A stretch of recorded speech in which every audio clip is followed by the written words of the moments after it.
काजल सिर्फ 17 साल की थी और उसका छोटा भाई भीमू अभी 10 का भी नहीं। माँ को तो बचपन में ही मिट्टी खा गई थी और कुछ हफ्ते पहले उनके पिता नत्थू लाल, जो गांव में चुपचाप मेहनत करने वाला किसान था, खेत में गिरकर मर गया। लोग कहते थे कर्ज ने मार दिया। अब काजल और भीमू अपने ताऊ हरिराम, ताई धनिया और उनकी बेटी पायल के साथ उसी घर में रहने लगे जिसे कभी नत्थू लाल ने अपने हाथों से खड़ा किया था। रसोई की चुप्पी काजल सुबह अंधेरे में उठती, चूल्हा जलाती और सबके लिए खाना बनाती। खुद की थाली हमेशा आखिर में। हरिराम कभी कभी कह देता, बड़ा स्वाद है तुम्हारे बनाए खाने में काजल बिटिया। बस यही शब्द धनिया के दिल में जहर बनकर उतर जाते। कानों में जहर गांव की चौपाल पर औरतें फुसफुसाती, देख लेना दुनिया, तेरा आदमी उस लड़की पर ज्यादा मरता है, कल को जमीन भी उसके नाम कर देगा। धनिया हंस देती, पर रात को नींद नहीं आती। एक दिन हरिराम भीमू के लिए एक पुरानी जंग लगी साइकिल ले आया।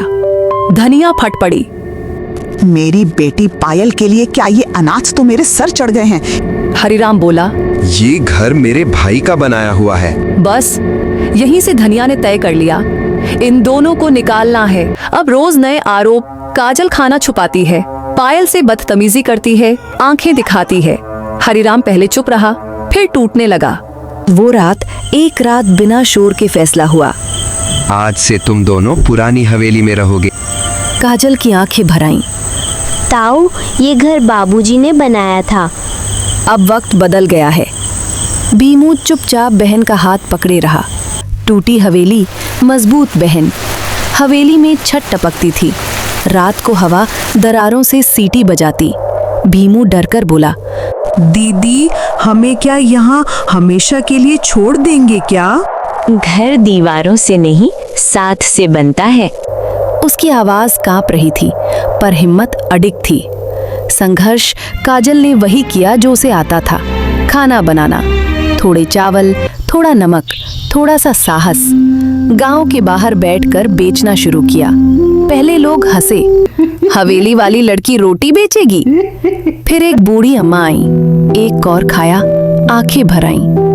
बिटिया, इसमें माँ का स्वाद है। बस वहीं से सब बदल गया। पर अलग मोड़ धनिया जल रही थी। एक रात वो चुपके से हवेली गई। हांडी में नमक ज्यादा डाल दिया।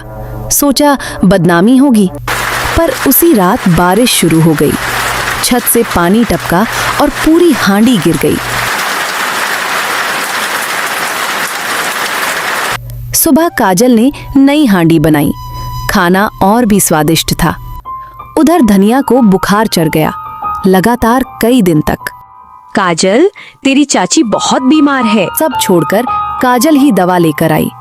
धनिया ने कांपती आवाज में पूछा, काजल बिटिया, मैंने तुम्हारे साथ इतना गलत किया, फिर भी तुम यहाँ आई हो? आप काका जी की पत्नी हैं। ये घर भले ही मेरा नहीं रहा, पर रिश्ते अभी भी मेरे हैं। हरिराम की खेती पूरी तरह बर्बाद हो गई। साहूकार घर आ गया। मुझे मेरे पैसे लौटा दे, वरना घर खाली कर। तभी गांव के लोग आगे आए। जिसने हमें भूखा रहने नहीं दिया, उसे हम बेघर नहीं होने देंगे। सही कह रहे हो। सबने मिलकर पैसे इकट्ठे किए, कर्ज का कुछ हिस्सा चुका दिया। हरिराम रो पड़ा। अंत मीठा लेकिन अधूरा। एक शाम धनिया खुद हवेली आई, हाथ जोड़कर बोली, घर चलो, मैं तुम्हें लेने आई हूँ। घर वही होगा जहाँ इज्जत होगी। कुछ महीने बाद हरिराम ने आधा घर काजल के नाम कर दिया। धनिया बदल चुकी थी, पर जो घाव लगे थे उनके निशान रहे। भीमू अब स्कूल जाता था। काजल का छोटा सा ढाबा खुल गया था और लोग कहते, जिसे घर से निकाला गया था उसी ने घर की लाज बचाई।